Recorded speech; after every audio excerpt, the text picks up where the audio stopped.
Hello and welcome to another NSOV gaming video, and today we're taking down the final Admiral, which is Akainu, and he's actually probably the hardest one, or maybe tied with Aokiji. Kitsuru is obviously the easiest one now that we've seen all of them, and he's pretty hard, but as long as you have a friend, Luffy and Ace, this is actually pretty easy for the most part. You just need a good free spirit team. I'm using a lore captain, but you can use another good free spirit captain like time skip Luffy, but then you don't get to use gear 4, which actually isn't bad. As long as you have either gear 4 or Sabo on your team, you should be able to do enough damage on the final stage. Using either or is fine. I'm using both, which is actually going to be super overkill, but that's fine. Kanjuro is actually only on the team for despair removal. We don't actually use his chain lock, which is pretty funny. Garp is there because of the delay for stage 1 or stage 2 for safety. It's mostly dangerous for stage 1, but you can use it on stage 2 if you get past stage 1 with no difficulties. So with all that said, let's get started. So on stage 1 is probably the most annoying barrier we've seen so far. You have to have a strength orb, and if you just don't have one, you're pretty screwed, because as you can see there, each one will actually just one-shot me. My lore actually can penetrate barriers with his normal attacks, but if you don't have that, it might be a lot more risky, which is why I'm just going to use Garp now. I'd like to use it on stage 2 just to make it faster, but sometimes you just get unlucky, you don't get any strength orbs.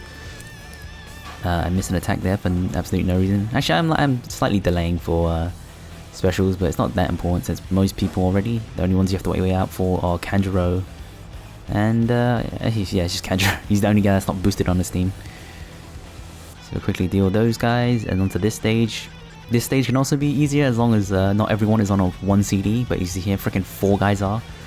So I'm just going to deal with the Marines, since the Despair is actually a lot more annoying than the Bind. So the Seahorse will bind a random unit for 6 turns, but each Marine will Despair you for 6 turns, which I don't know. I guess it's kind of about the same, but I don't know. You do more damage when you're still binded rather than despaired.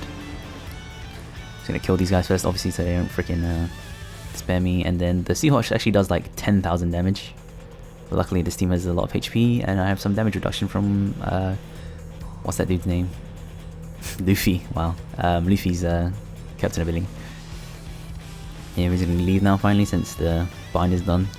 And the first mini boss will be Doberman. He has about 600,000 HP and attacks for about 8,000 a turn.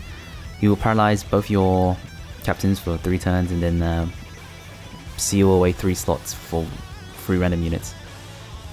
This is the whole fight is actually kind of like a showcase just to show you how to use the dual unit like swapping. Like, it's very useful for every stage. And obviously if you had 2 captains that are Luffy and Ace, this would just be a joke. But unfortunately my lore's still going to get binded and paralyzed for 3 turns, which makes this a bit slower. Especially since he's the Psy unit on this team. Also want to make sure you don't get these guys below 20%, because they do actually have bad effects. This guy will blow away your units. I think it's for 3 turns, I'm not 100% sure, because I've only seen the blow away on like 30 and 10 stam.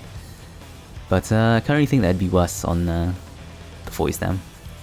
Next is going to be John Giant. He has about 900,000 or 1 million HP. These numbers aren't exact since this event is brand new, so I don't have the exact numbers. I'm actually not sure how much he attacks for either, but it's quite a lot. Obviously, as you saw there, I used Kanjuro for the removal of Despair, but again, you can just use Captain Switch and that would get rid of the Despair as well. But obviously my lore would still be Despaired.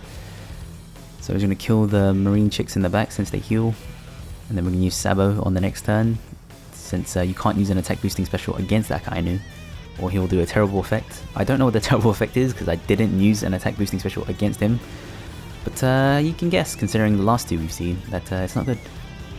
So here he's going to attack, so that Sabo's effect will be ×2 on the next stage, making it very easy. Yeah, last hit with Ace. You actually want to be Ace on this stage. It's very important that you're Ace on this stage actually, because then you get to switch back to Luffy on this stage. So here Akainu has about 7.5 million HP, seals all your slots, and you can't use an attack boosting special. So use Psy Lore just for fun. Use Gear 4 for the color affinity bonus.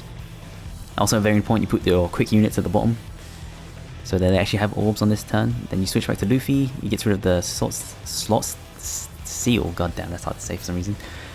Then he activates his captain ability, and now you just do a massive amount of damage. And as you can see, I'm about to do a crap ton of damage. Wham, wham, don't even use Luffy and Ace and I do 12 million damage. So if you have Luffy and Ace, this is super easy, and if not, you're going to struggle a lot. But as long as you have a friend, it's fine. Well, that's it for this video. Thanks for watching. If you have any other teams, you can post them in the comments down below. Join the Discord if you like. If you're feeling generous, you can donate to the PayPal. Thanks for watching, and I'll see you next time, my nakama.